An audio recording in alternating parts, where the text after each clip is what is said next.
My name is Kelly, and I have an unhealthy obsession with serial killers.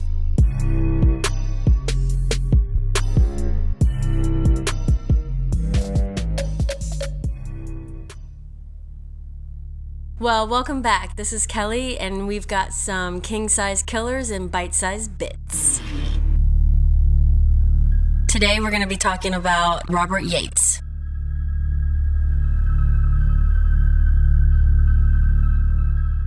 All right, so we're going to talk about Robert Lee Yates Jr. He was the Spokane serial killer, and he was in operation from 1975 until 1988.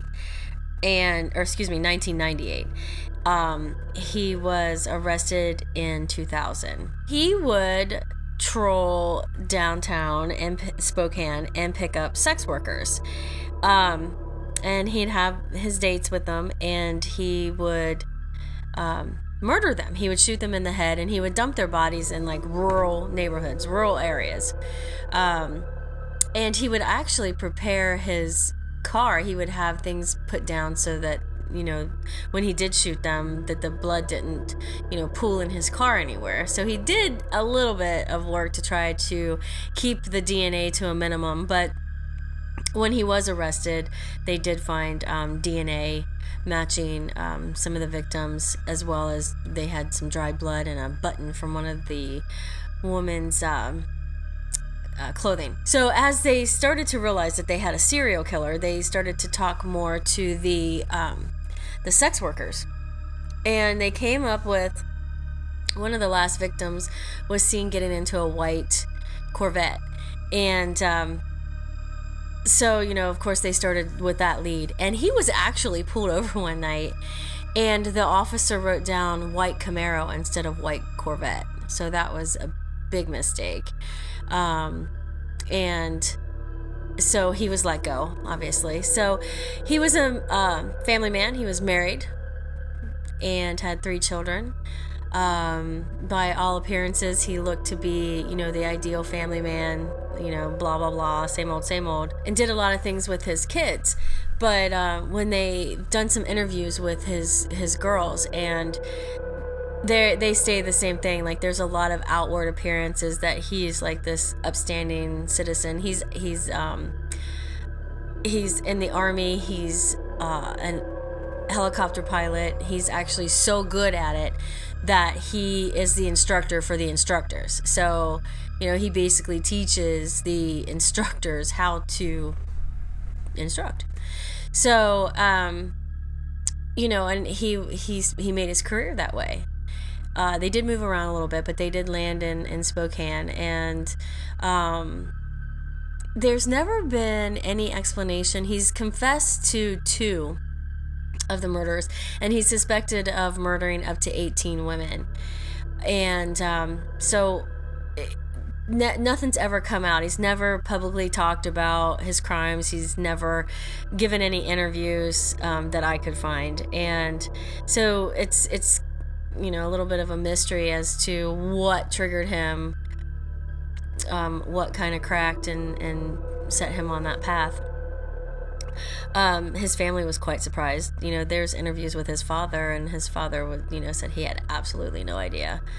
Again, I think that these people are masters of disguises, and serial killers get away with it for quite some time. And they're smart. So he did get a death sentence, but it was overturned. So he's got 408 years in prison. So he's never gonna get out. He'll come out feet first, if anything. I don't know if he still has any contact with his family. I do not believe that his children talk to him. But there's really been not a lot of coverage as far as his family goes. And so, yeah, he did, in court, he did cry, supposedly, and he apologized to each of the victims' families. So that, I'm sure, comforted them a great deal, and they probably were able to forgive him and move on, right? No.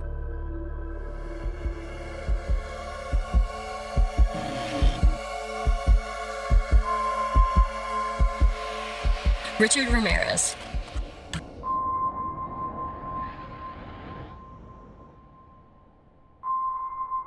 So next, we are going to talk about Richard Ramirez. And if you have not heard of Richard Ramirez, you have lived under a rock your entire life. So Richard Ramirez terrorized California for a short amount of time, but he made a big impression. They stated that he had a head injury, and they often believe that sometimes when somebody who seems normal has injury to their frontal lobe, it seems to alter things about them. And so they try to, it's that whole nature or nurture scenario. I personally think that these people that do these sort of things they're born this way. There's something just not right.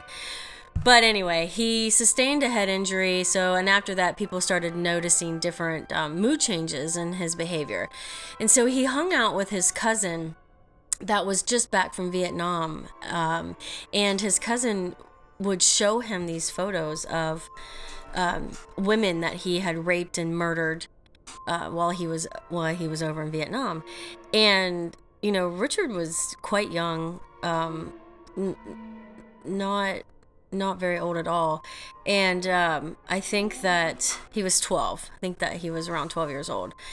And at one time when he was over at his uncle's house, his uncle's wife came in and she was quite upset about something, and he shot her in front of Richard.